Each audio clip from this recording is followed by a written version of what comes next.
Alléluia à Jésus-Christ de Nazareth. Que le Seigneur Jésus-Christ soit glorifié. Que le Seigneur Jésus-Christ soit honoré. Amen. Depuis quelques semaines, nous sommes en train de prier le mercredi soir. Nous avons fait des mercredis soirs des moments de prière prophétique. Des temps de prière prophétique. Et depuis que nous avons commencé ces prières prophétiques, nous n'avons pas quitté le livre de Genèse. Nous sommes dans le livre de Genèse et nous n'avons pas quitté le chapitre 1 du livre de Genèse. Et même le chapitre 1 du livre de Genèse, nous sommes dans le verset 1, 2, 3, 4, 5. Le jour où nous sommes allés très loin, c'est le jour où nous sommes arrivés au verset 9. Mais aujourd'hui, nous allons découvrir quelque chose de simple, mais de puissant.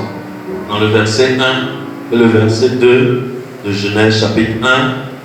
Et après avoir découvert cette puissance, nous allons prier sur la base de ces pépites que Dieu nous révèle.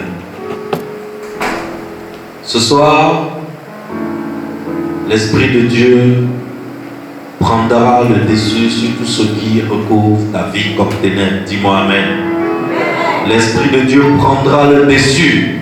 L'Esprit de Dieu prendra le dessus. Le mercredi passé, nous avons vu que dans notre vie, souvent nous avons des situations, nous avons des passes, nous avons des moments, nous avons des périodes, nous avons des circonstances qui font souvent que notre vie ressemble étrangement, curieusement à la terre. En Genèse chapitre 1, verset 2. Notre vie à certains moments donne l'impression d'être informe et vide. Et ce que nous avons noté mercredi dernier, c'est que Dieu, bien qu'il soit omniscient, suis-moi très bien, je vais te montrer quelque chose de simple et puissant. Bien que Dieu soit omniscient, c'est-à-dire qu'il connaît tout, il sait tout. Dès qu'une chose a commencé, Dieu connaît déjà la fin de cette chose. Malgré qu'il connaît la fin d'une chose dès le commencement de cette chose, Dieu commence toujours par le commencement. Est-ce que quelqu'un m'a compris? Malgré que Dieu connaît la fin d'une chose dès le commencement de la chose, Dieu ne commence jamais au milieu. Il commence toujours par le commencement. Le verset 2, Genèse chapitre 1, verset 2, nous montre dans quel état était la terre au commencement. Est-ce qu'on ne va pas lire Genèse chapitre 1, verset 1 à 2. Au commencement, Dieu créa les cieux et la terre. Ça, c'est la première phrase de la Bible, n'est-ce pas? La terre était informe et vide. Il y avait des ténèbres à la surface de l'abîme. Et l'Esprit de Dieu se mouvait au-dessus des eaux. Alors le verset 2 nous montre dans quel état était la terre au commencement. C'est-à-dire même la terre, lorsque Dieu allait commencer la terre, il a commencé au commencement. Et voilà l'état dans lequel était la terre au commencement. L'état c'était quoi? La terre était informe et vide. Ça veut dire que c'est l'informe et vide qui dominait la terre. On en déduit donc que Dieu commence toujours par l'informe et vide. Est-ce que quelqu'un m'a compris? Malgré que Dieu connaisse la fin d'une chose dès le commencement de cette chose, Dieu commence toujours ce qu'il fait par le commencement. On va en Genèse chapitre 1, le verset 1 et 2.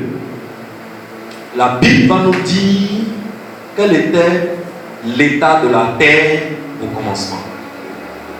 L'état de la terre au commencement, c'est que la terre était informe et vide. Déduction logique. La logique qu'on tire de ça, le principe qu'on découvre dans ça, c'est que quand Dieu veut commencer quelque chose, il commence toujours par l'informe et vide. Si tu n'as pas compris ça, tu ne comprendras pas le reste du message que je veux te donner ce soir. Dieu commence toujours par l'informe et vide. Alors, quand nous sommes en présence de quelque chose qui présente un aspect informe et vide, quand nous sommes en présence de quelque chose qui est dans un état d'informe et vide, ça signifie que cette chose n'est pas dans son état final. On est d'accord? Ça signifie que la chose qui est devant toi, elle n'est pas dans son état. Est-ce que ça parle à quelqu'un?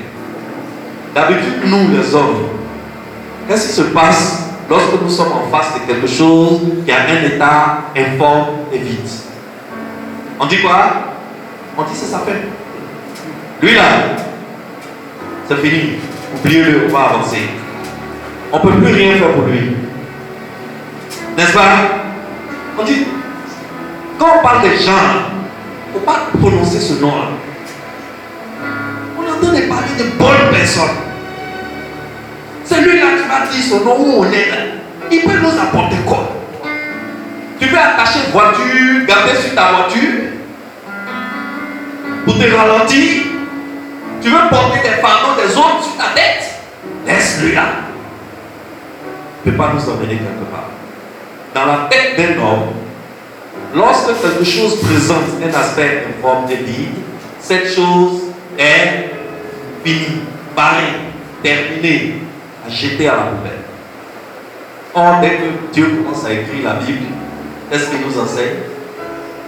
Il nous enseigne que quelque chose qui est dans un état informe et vide, c'est quelque chose qui n'est pas encore dans son état final. Il faut savoir parler sur cette chose. Quand tu veux juger cette chose-là, il faut savoir la sagesse de Dieu n'a rien à voir avec la sagesse des hommes. On ne vient pas à l'église pour apprendre la sagesse des hommes. On vient à l'église pour apprendre la sagesse de qui? La sagesse de Dieu. Et Dieu nous dit ce soir, quelque chose qui est dans un état informe et vide, mon ami, désormais, quand tu es en présence de quelque chose qui présente un aspect informe et vide, attention, cette chose n'est pas dans son état final. Chaque chose qui est informe et vide, contrairement à ce que nous les hommes nous pensons habituellement, n'est pas dans un état final. Chaque chose qui est informe et vide est en développement.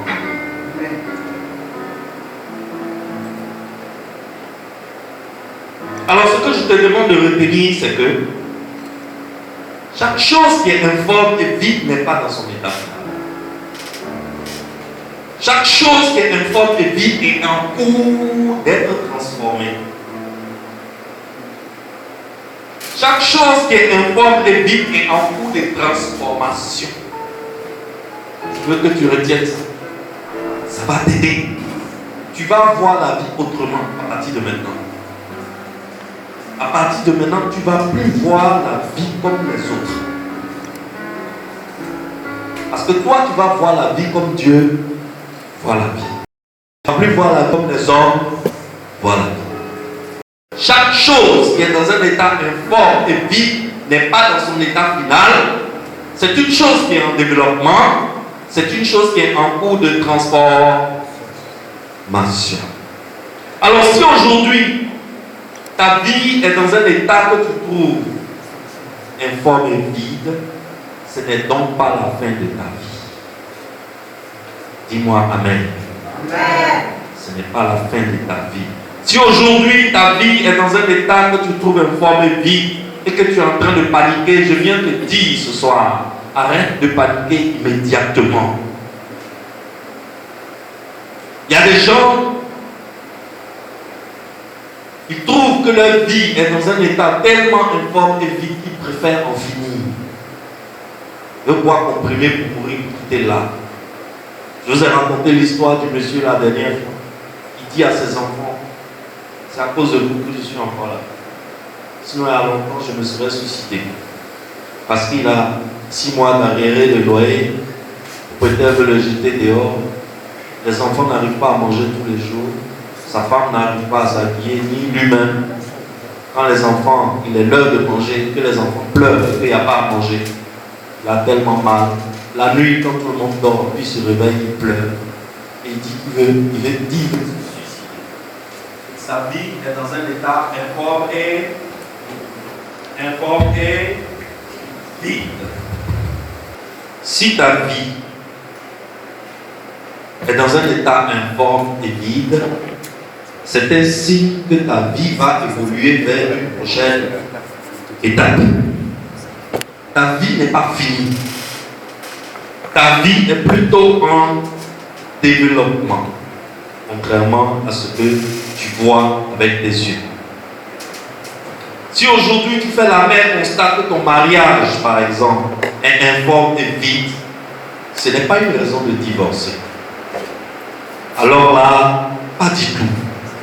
Ça veut dire simplement que ce mariage est dans un état de développement. Ce mariage est en cours de transformation. Avant, ce mariage dans lequel tu es là, ce qui te maintenait dans le mariage, tu trouvais ça chic et beau là. Cette chose va changer de nature. Désormais, c'est autre chose qui va vous tenir ensemble. Désormais, c'est autre chose qui va vous tenir ensemble. Il y a transformation dans ce mariage. Pour toi, comme avant, ce mariage était très chic. Cet homme-là, avec qui tu es, cet homme-là, avant, il te faisait vibrer. Cette femme avec qui tu es, elle savait réveiller tous tes sens avant, comme personne. Elle rentrait dans le coin où personne n'est jamais rentré et tu vibrais de tous tes sens. Mais aujourd'hui, 13 ans après peut-être, 17 ans après peut-être, 15 ans après peut-être, cette femme ne te dit plus rien. Il n'y a plus rien sur elle qui parle à tes sens. Cet homme dont la simple voix, le simple fait d'entendre sa voix dans la maison, ça te faisait vibrer comme portable Jomolo. Aujourd'hui, sa présence dans la maison même chauffe ton cœur. Tu préfères quand il sort. Si tu es encore là, c'est parce que c'est à cause des enfants. Comme disent certaines personnes, si je suis là, c'est à cause des enfants. Ou bien juste parce que tu as honte de retourner en famille, parce qu'on va dire que tu as échoué dans ton foyer. Et tu regardes ce mariage-là, et ça te ressemble à l'informe et vide. Et tu te dis à l'intérieur de toi qu'il n'y a rien à faire, que ce mariage est fini, que c'est la fin de ce mariage. Et tu commences à élaborer des plans pour divorcer. Peut-être parce qu'il y a une autre femme dehors qui te semble plus convenable que celle-là qui est là aujourd'hui. Ou bien il y a un autre homme quelque part qui te chante Mon et merveille dans WhatsApp tous les soirs. Cher ami, Dieu me charge de te dire la chose suivante. C'est dans ton cœur humain, c'est dans ta sagesse humaine que tu crois que comme le mariage a duré 15 ans ou bien 17 ans et qu'aujourd'hui ce n'est plus chic comme avant, c'est dans ton cœur humain là que tu penses que la solution c'est le divorce. Le mariage est devenu informe et vide. Pour toi, c'est la fin de ce mariage. Genèse chapitre 1, verset 2, nous montre que c'est le contraire. Pour Dieu, c'est au carrefour où vous êtes arrivés là. Pour Dieu, c'est le commencement de ce mariage. Est-ce que quelqu'un m'a suivi? Pourquoi? Parce que pour Dieu, tout commence par l'informe et vite. Quand vous avez commencé ce mariage il y a 17 ans, tout était chic. Aujourd'hui, 23 ans plus tard, je ne sais pas. Aujourd'hui, même les mariages n'arrivent plus à 23 ans. Les mariages qui arrivent à 23 ans sont rares. C'est les mariages de 8 ans, 10 ans, 12 ans. En général, c'est autour de 10 ans, 12 ans, 13 ans, 15 ans qu'il y a le problème. Les psychologues ont découvert qu'il y a un problème dans chaque couple autour de 10 ans, en général. Il y a un esprit de 10 ans dans tous les mariages. Il y a un esprit de 10 ans. Autour de 10 ans, il y a quelque chose qui bouscule le mariage. Mais ce que nous sommes en train d'apprendre ce soir, dans Genèse chapitre 1, verset 2, le principe que nous sommes en train de découvrir, c'est que lorsque le mariage devient informe et vide, ça ne veut pas dire que c'est la fin du mariage. Ça veut dire que pour Dieu, on est à quel moment du mariage? Pour Dieu, c'est maintenant que le mariage commence. Parce que, pour Dieu, au commencement, la chose est informe et vide. Ça veut dire que jusqu'à présent, vous avez dirigé votre mariage vous-même.